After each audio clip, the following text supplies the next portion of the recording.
ওকে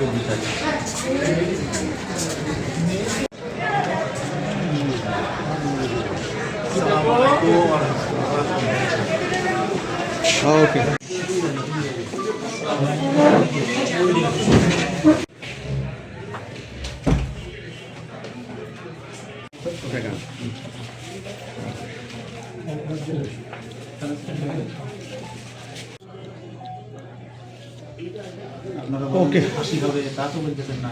ইকবাল ভাই বসেন।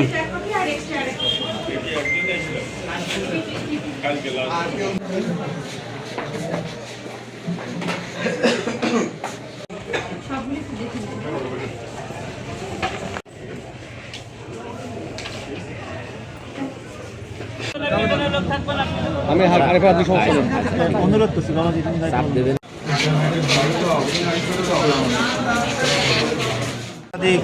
বন্ধুগণ, আমরা ঝিনাইদহ 4 আসন থেকে জামাত ইসলামী মনোনীত মাওলানা আবু তালিব ভাইয়ের নেতৃত্বে আগামী জাতীয় নির্বাচনের মনোনয়নপত্র রিটার্নিং অফিসার মহোদয়ের কাছে এইমাত্র জমা দিয়ে আসলাম। এখন আপনাদের সামনে জমা দেওয়ার পরে আপনাদের সামনে এখন সাময়িকভাবে কিছু কথা বলছেন। আগামী জাতীয় নির্বাচনের জামাত মনোনীত সংসদ সদস্য পদপ্রার্থী মাওলানা আবু তালিব ভাই।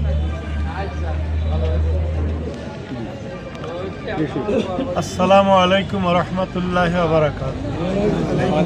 জাতির বিবেক, সম্মানিত সাংবাদিক বৃন্দ ও সুধীমহল, আমরা ঝিনাইদহ 4 নির্বাচনী এলাকায় জামাত ইসলামী কর্তৃক মনোনীত প্রার্থী হিসেবে আমি আবু তালেব মনোনয়নপত্র দাখিল করি। জনগণের সমর্থন নিয়ে আল্লাহ পাকের ইচ্ছায় আমি যদি এই আসনে বিজয়ী হতে পারি তাহলে আমার কর্মকাণ্ডের কিছু বিবরণ এখানে পেশ করব। চাঁদাবাজ দুর্নীতিকে আমরা নির্মূল করার জন্য সর্বাত্মক চেষ্টা করব। সন্ত্রাস, এরপরে অন্যান্য যে সমস্ত সামাজিক অপকর্ম আছে এগুলো থেকে আমাদের নিজেদের এই সমাজকে বাঁচানোর জন্য আমরা চেষ্টা করব।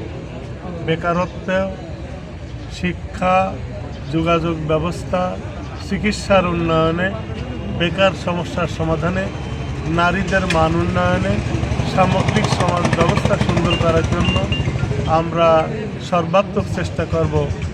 এই জন্য সমাজের সুধীজন, সাংবাদিকবৃন্দ, বিভিন্ন শ্রেণী পেশার মানুষকে সাথে নিয়ে আমরা কালীগঞ্জকে একটি সমৃদ্ধশালী আদর্শ মানবিক কালীগঞ্জ গড়ার জন্য আমরা চেষ্টা করব। এই প্রত্যাশায় আপনাদের সহযোগিতা চাই। আসসালামু আলাইকুম।